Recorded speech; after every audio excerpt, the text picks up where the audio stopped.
First thing I'm going to do to prepare for the rib kit installation is build up these struts. Got to put the coils on.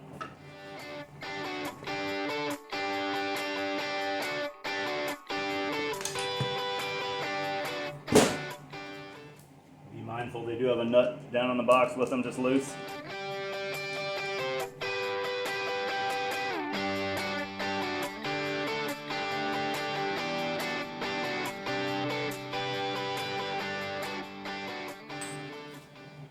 Instructions say to install this ring on the center of these 3 grooves.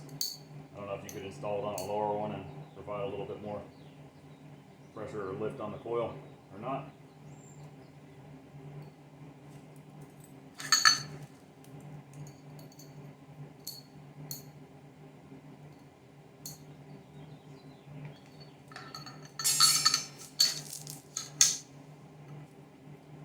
We're going to install this collar. If you look at it, it's got a little bit of a groove or relief. It's going to hold that circlip in place.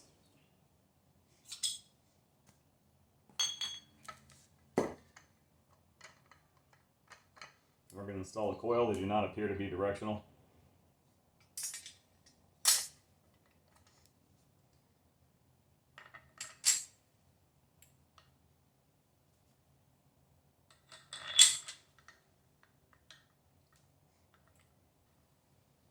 Make sure this guy goes in with the lip that meets up with the coil spring. And this washer with the rubber half on it, this is going to set up against the inside of where the strut rides. And that's it. Pretty simple assembly.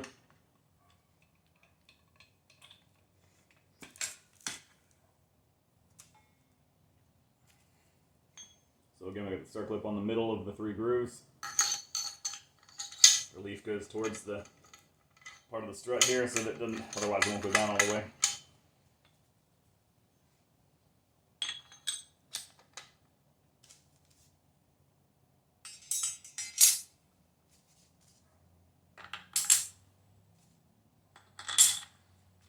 Pretty simple.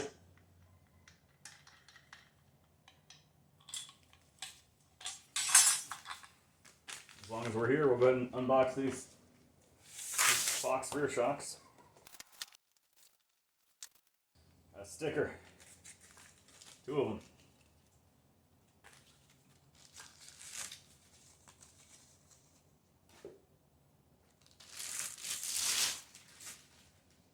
These do have a pretty nice gaiter installed to keep debris off the shaft of your shocks.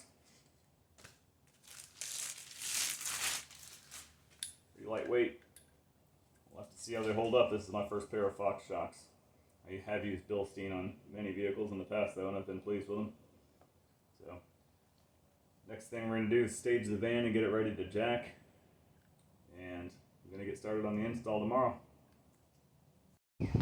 Before I start on my installation for the rib kit and jacking and everything, I have measured from the center of the wheel well and also to the body seam aft of the front wheel and forward of the back wheel. That'll give us a baseline measurement. I'm not on perfectly level ground, but it'll give us a ballpark. So we'll know exactly how much we've gone up when we're done. Looks like that one is already blown away, so I'll find it.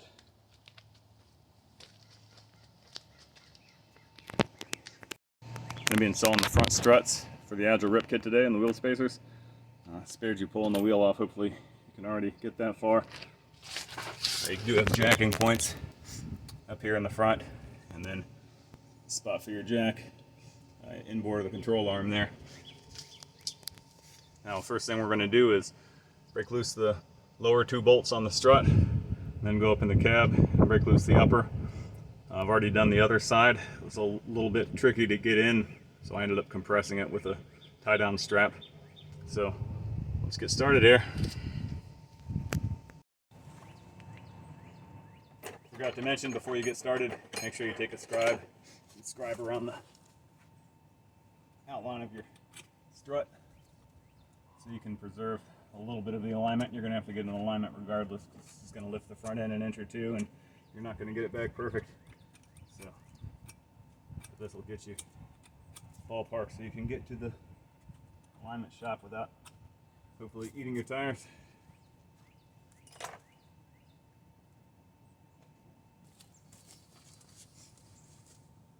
My lower bolt was really tight, so I ended up having to get in there with a wrench and a mini sledge. Alternatively, you could pull your caliper off and just have full access to the back of the strut, which would be much easier. In my case, I got a really heavily grooved rotor that needs to be replaced, so it's a little more of a bear. I'd have to compress my pads and stuff, so I'm not going to bother with that. So I just used the mini sledge and a wrench.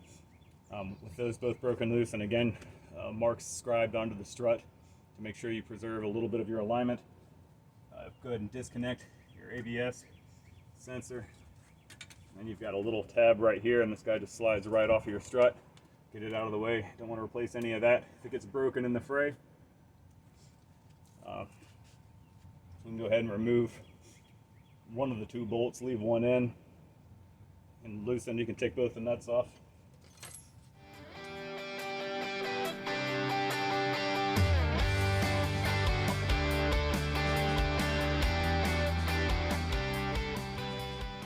Now this is the time to go ahead and put a floor jack underneath your rotor so you don't put a bunch of stress on your brake line as this leans out when you're taking it off. You can also use a tie down strap around it to hold it in place. And we're going to go ahead and go inside and remove the top of the strut and the nut. You're going to start by removing these two screws. Pop that cover off, and then just pry up your driver's side floor mat.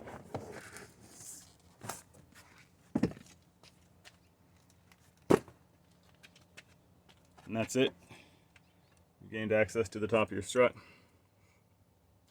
So we'll go ahead and start getting that removed.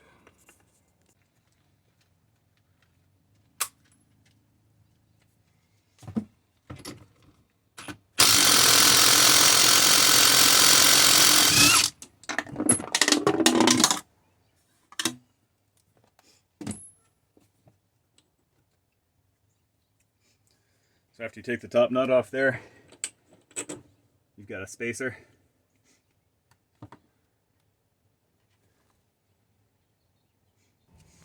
That's pretty much it for inside. We got our bolts out at the top, bolts out at the bottom. We got ABS sensor out of the way. Everything looks good there. All loose. We're gonna have to wiggle this guy a bit to get it rotate sideways.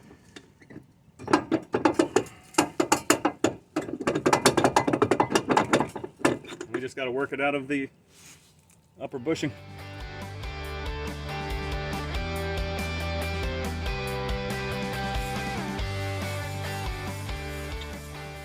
That's all for that. Struts out.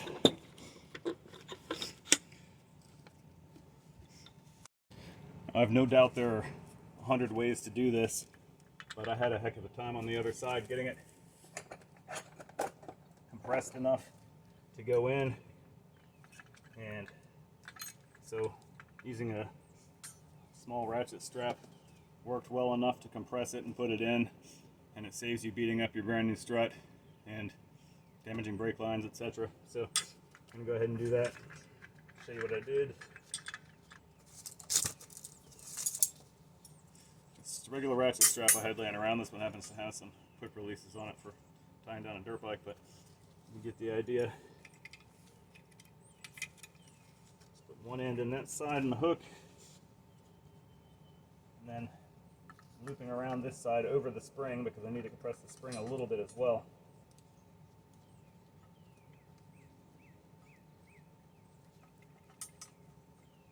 It's not elegant, but might save you some cussing.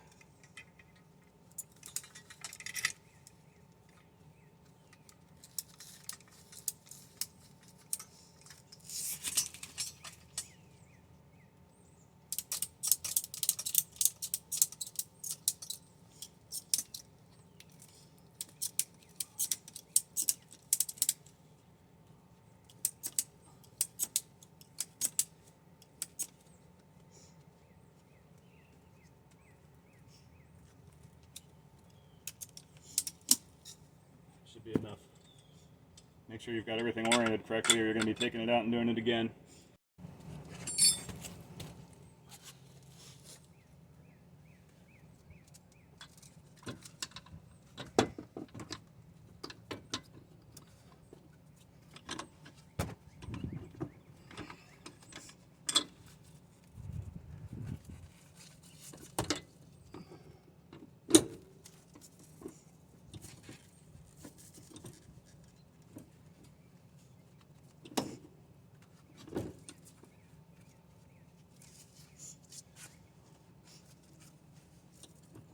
we're going to get a punch and put it in the lower hole.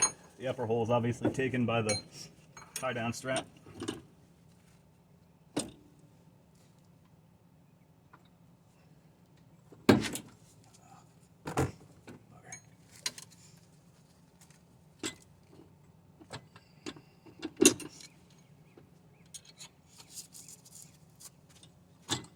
So we got our punch through there. We're compressed. I promise this is a lot easier than the way I did it the first time. So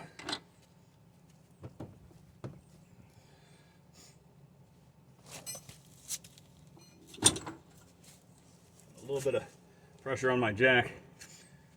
And the next thing I'm going to do is put a wrench in here. And when I release my tie down strap, that's going to allow me to get it out. Otherwise, it'd be stuck. You don't want that. If this were the coil were under pressure, this would not work. You'd need a spring compressor, but this is not. This is a load assist coil, and it's not under any pressure until we jack the thing up and put weight on it. Just in case you didn't already know that, it would not be a good idea to do this way otherwise.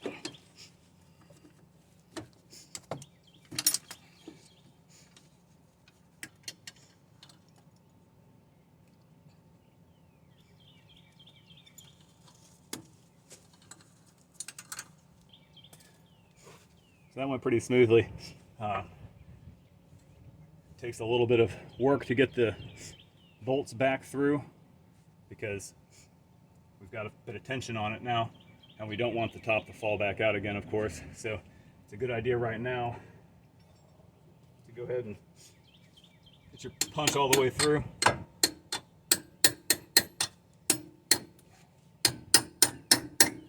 And I'm going to put a little bit of weight on the jack, and I'm going to install the top nut temporarily just to make sure it doesn't fall out.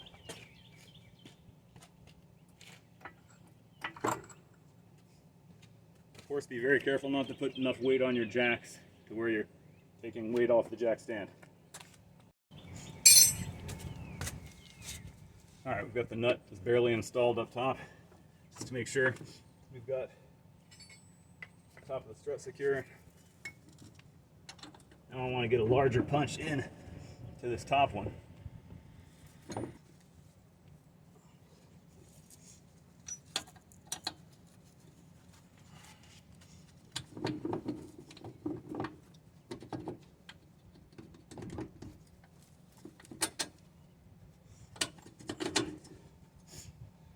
All right, got our bottom bolt through.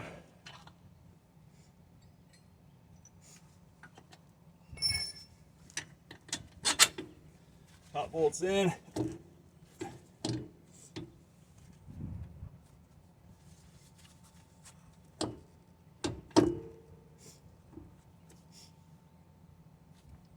I do notice, and you may as well, that I can't meet my alignment marks that I made with the other strut. I just can't get that far. I presume the strut is just a slightly different shape, but we'll get it as close as we can. Again, it's going to go in for an alignment regardless, so that's all we can do. We're going to put some Loctite.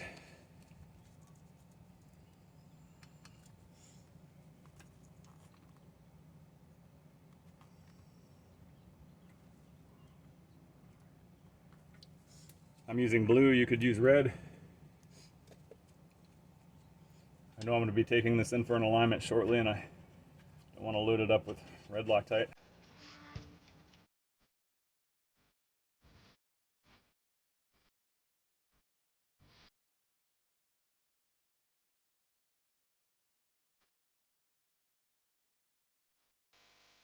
Be mindful during your assembly that the larger part of the strut shaft has to go through this red spacer, or end cap, or whatever you want to call it, and then it stops against the next one up that has the rubber backing on it. So you need to make sure it's aligned when you start going to tighten it, and make sure it's going into the hole and not jammed over to the side.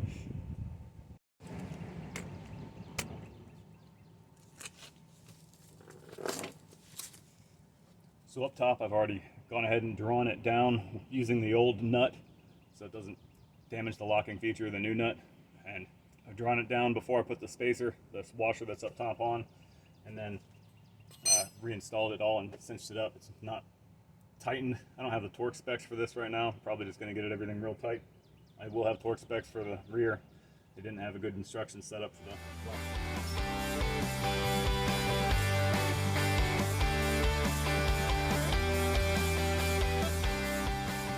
Get your alignment marks as close as you can. The floor jack can help you get it pushed where you need it to be.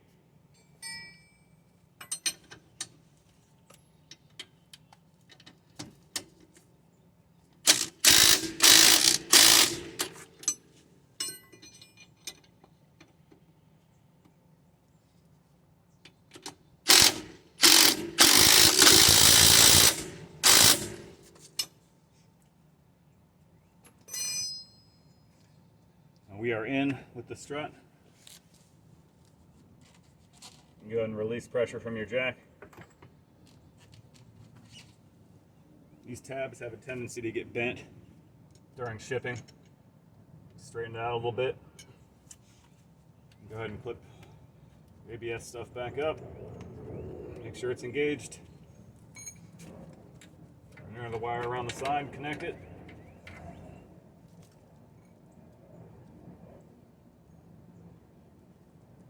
Very snug fit on those connectors. We didn't have to break anything loose on the caliper. Go ahead and check over everything. Make sure your routing looks good. We're all torqued down.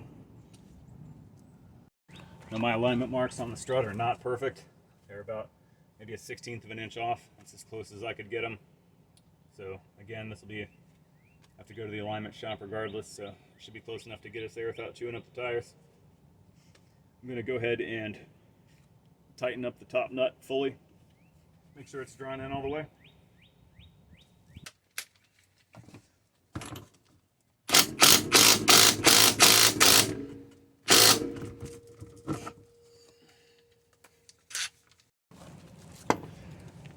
Last thing we want to do is check over everything before we put it back together. Actually, before we get to onto the wheel spacers. And again, there's no tension on this coil until you start jacking it up. Everything looks pretty good. Wish the alignment marks were a little bit closer.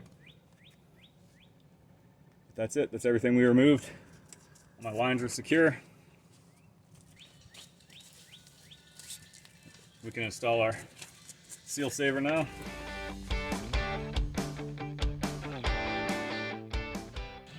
Now we're on to wheel spacers. You can see how nasty the inside of my hub is. I'm just going to clean this up real quick with a wire wheel.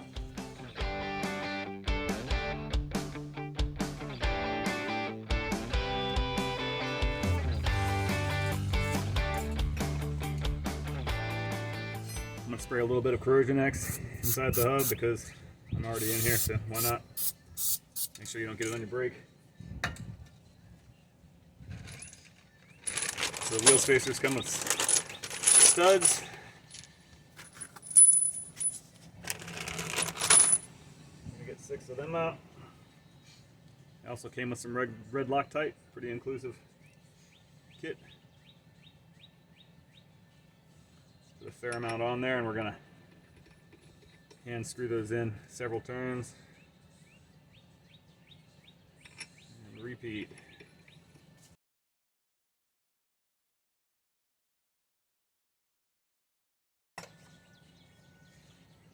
Once you get those bottomed, we're going to 25 foot-pounds as per the instructions.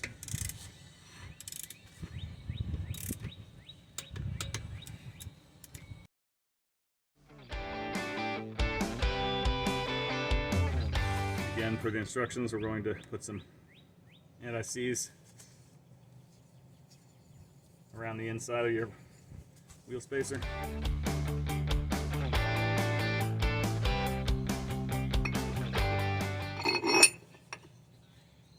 Nice snug fit, clean hub, everybody's happy.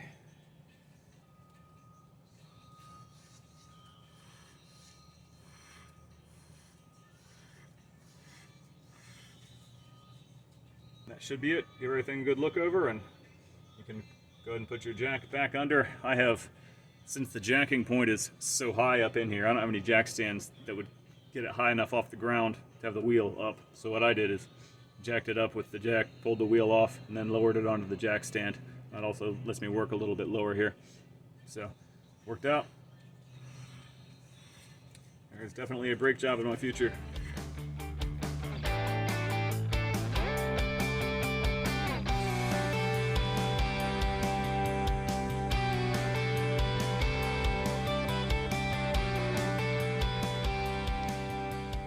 And the last step, instructions call for 130, I think, or rather the wheel spacer does. I like 120 personally. Lower it down a little bit first.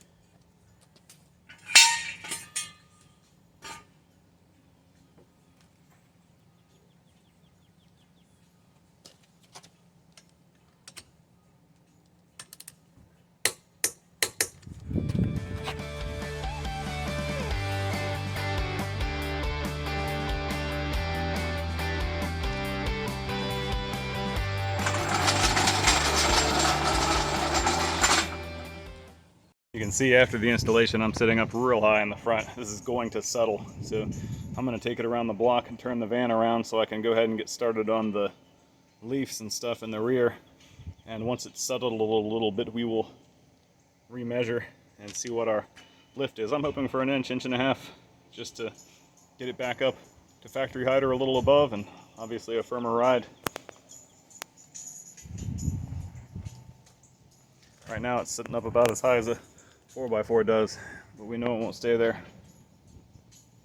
I went for a drive to settle the front struts a bit, and the front end feels tremendously better, no sway, even with the rear not being done yet, and that's where most of the weight is in my build.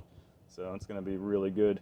I've got about an inch of lift, maybe a touch less, but between that and the wheel spacers, you can really see a difference in the offset, even though it's only, whatever, 16 millimeters. Anyway, looks great. Really impressed with the ride difference and how the shocks feel fantastic. So stick around. I'm going to get started on the rear tomorrow. It's a lot more work, and looking to get probably 2 or 3 inches out of the back as much as it's sagging with my build. Again, I'm at 70, 250 pounds total, I think. I did a 4,200 pound leaf pack in the back. So if you jack it from the diff, make sure you do it forward of the differential cover. And same goes if you take it to a shop. I've got one set of jack stands on the factory jack points, and then I've got another set that when I lower it here will be just below the receiver hitch, just for a safety. I've got 4,200 and some pounds over me, so probably a good idea to have a little bit of a safety measure in place. So first thing we're going to do is pull the wheel off. We've already measured for our height to see what we get for lift, and let's get going.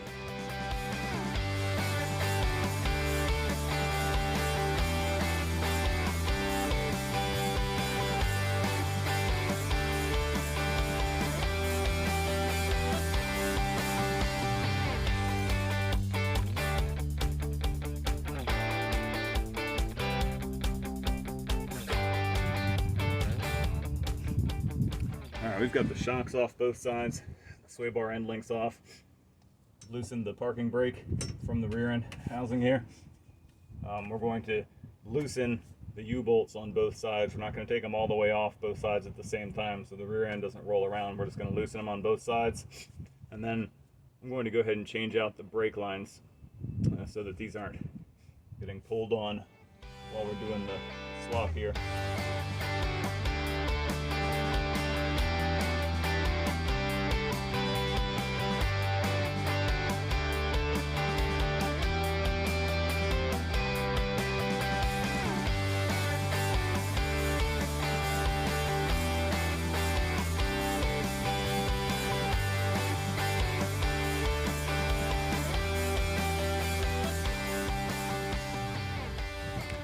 Alright, you can probably see how much of a bear it was to get those U-bolts off. My 19 millimeter doesn't fit them all that tightly. None of them do, in fact. And an 18 is too tight. So, a little bit of an odd nut on the U-bolt. I was able to use a breaker bar, 3/8 and a deep well, and get it off, but just barely. So, we'll be doing that on the other side. I'm going to go ahead and start hitting the leaf spring and shackle attachment points here, and we'll go from there. This is an 18 millimeter on both sides of the shackle, so you just got to get a breaker bar or something up in here and then another breaker bar up in here. So we're going to go ahead and try to pull this guy off.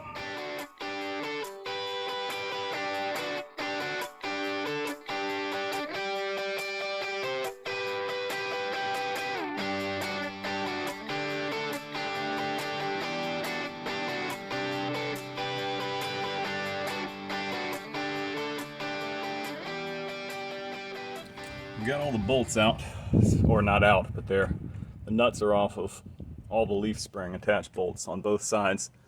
U-bolts are loose on both sides. Parking brake cables are loose. Shocks are off. Sway bar end links are off.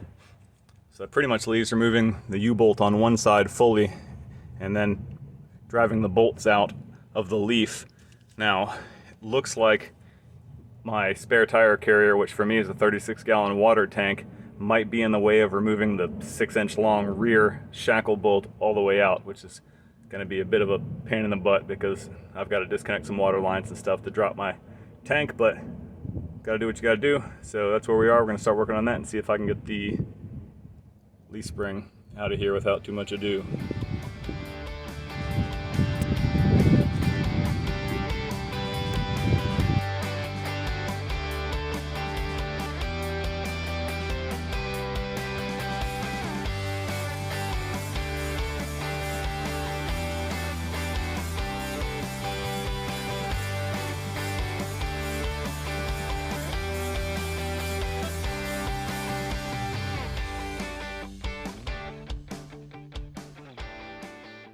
Pretty heavy to do by yourself, but it's doable. I got it out, at least for the pulling it out it is. You can see the difference in the leaf pack. Just the stack up is substantial. So I expect a pretty big difference out of that ride.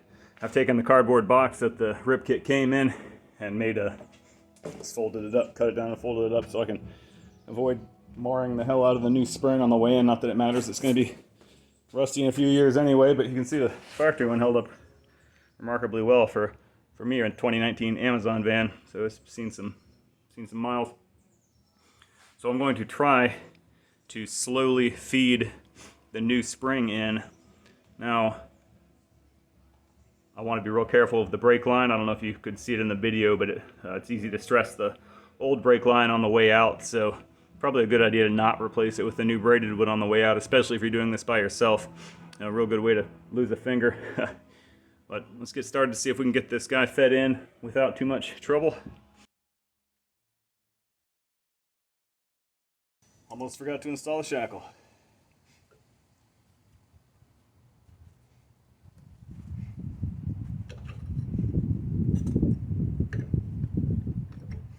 So according to the instructions, you want to put this at about a 45-degree angle, a little less than down, a little more aft facing. And we're going to torque this to 51 foot-pounds.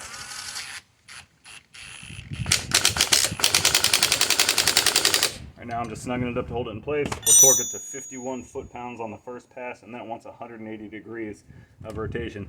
So that's going to be a hell of a tight nut there.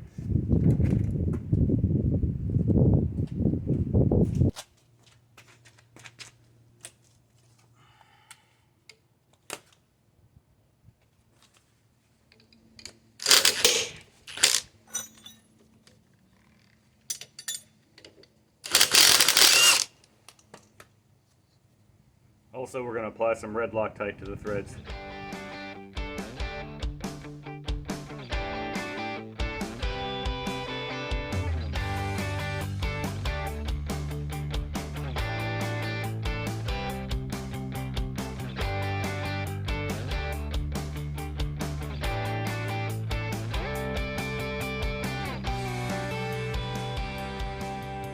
Okay, well, I can't get 180 degrees on that nut after 51 foot-pounds.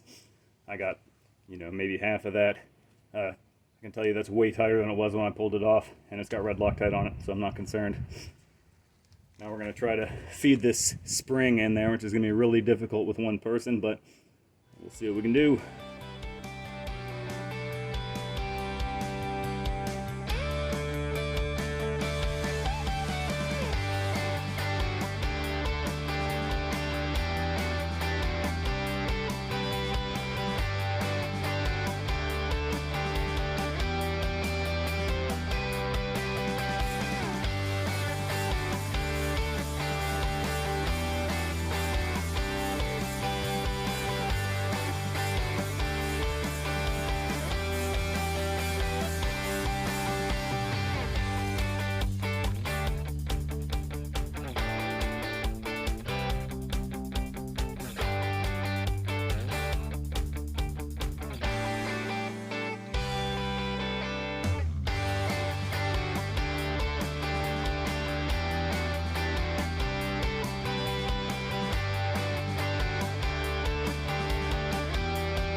Well, that was no fun, but the spring is in.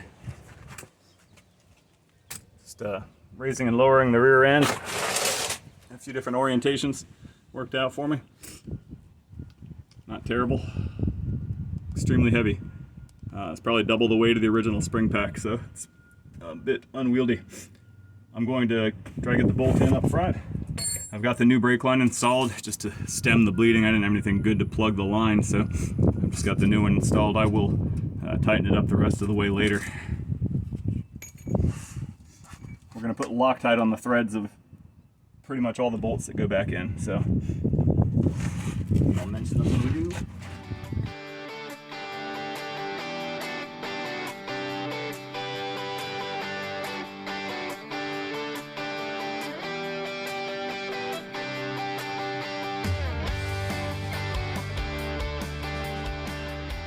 Both my leaf bolts are started, so I'm going to go ahead and get the new U-bolts out. Start getting them installed.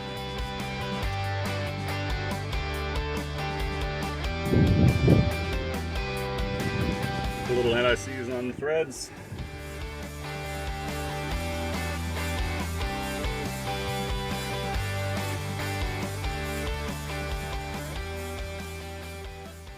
I've got both of the springs installed. Nothing's torqued yet. It's just snugged. I have not put the nuts back on the forward and aft leaf spring attach bolts because they get Loctite, and I don't want red Loctite on there drying while I'm doing the rest of this stuff.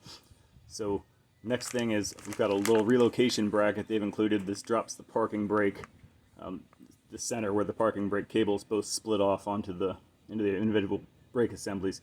This lowers it down a little bit to relieve some tension off the cables, so we're going to go ahead and put that in.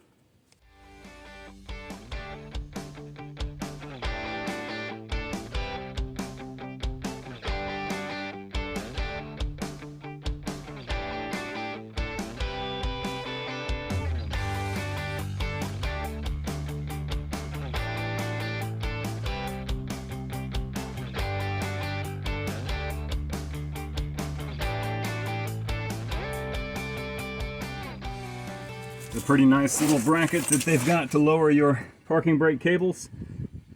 We're going to reattach the hangers on the rear end now. I got some brake fluid on the rear end and some other parts, so if you do that, make sure you rinse brake fluid off. It's caustic, will rust everything. Alright, we're in good shape. All we've got left to do is reinstall shocks, sway bar end links. We've got extended sway bar end links in the kit, and then nothing really gets torqued until it's got weight on the rear end, so that you don't have all the bushings and stuff in a bind when you go to lower it down. It'll affect ride height and can damage the bushings, etc. I'm going to put a bit of Loctite on the bolt here.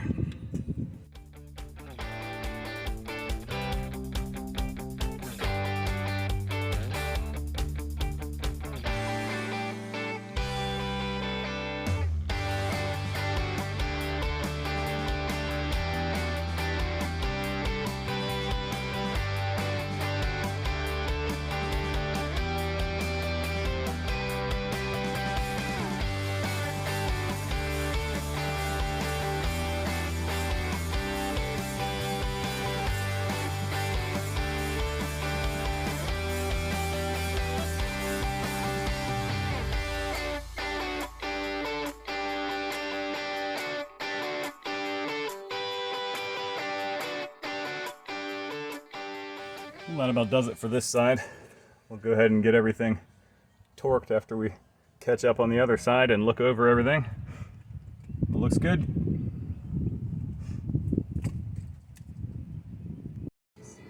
Alright, they want us to torque the upper shock bolt to 110 and the lower to 75.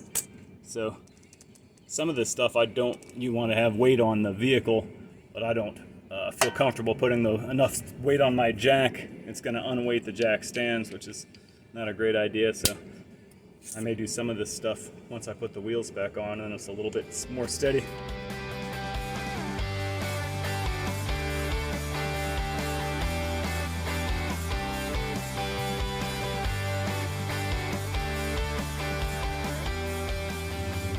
All right, as per the instructions, we're going to torque the U-bolts to 125 foot-pounds. I'm going to do these in 2 passes just to make my life a little easier and make sure that they're torquing evenly. Let's start with, let's say, 70.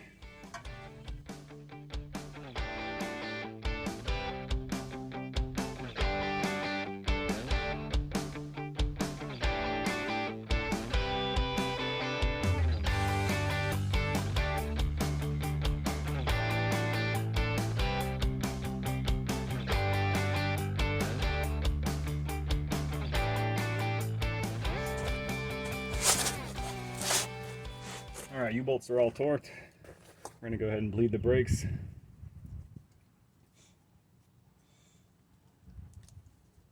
Can be a one-man job if you've got a vacuum bleeder or a pressure bleeder or whatever.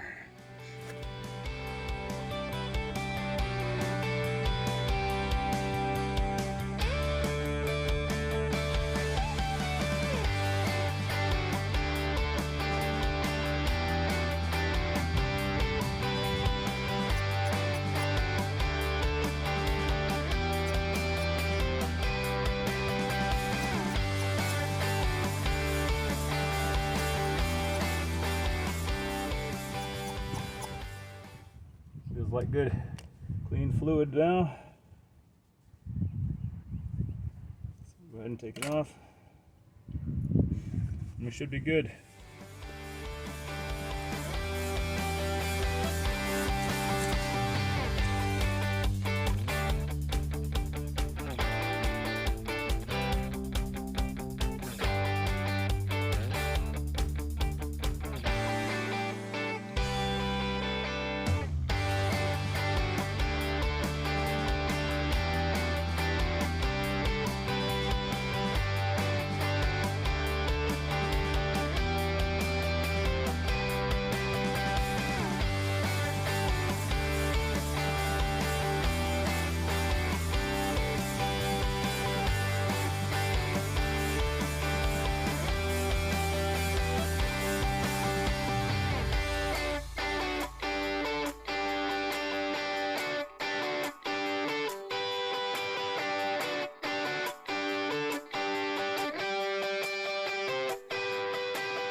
All right, we're gonna torque the other side, and then we're gonna come back and put our wheel spacers on, and then figure out how we're gonna get it jacked up high enough to get the wheels on, because the rear end's a lot lower than it was with the other springs. Time for studs and wheel spacers. Loose.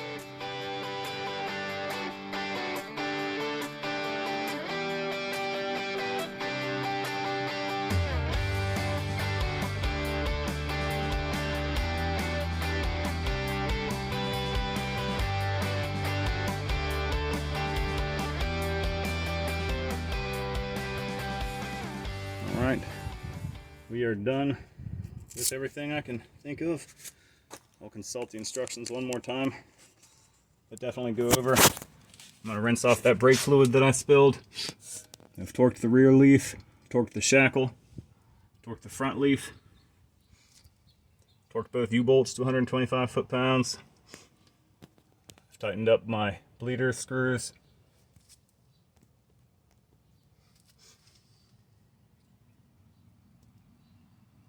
Sway bar end links.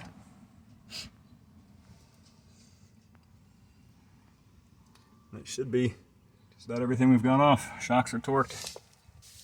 Same on the other side. I'm going to consult the instructions one more time to make sure there aren't any go by the ways. And we should be ready to put the wheels on. Give this sucker a test drive.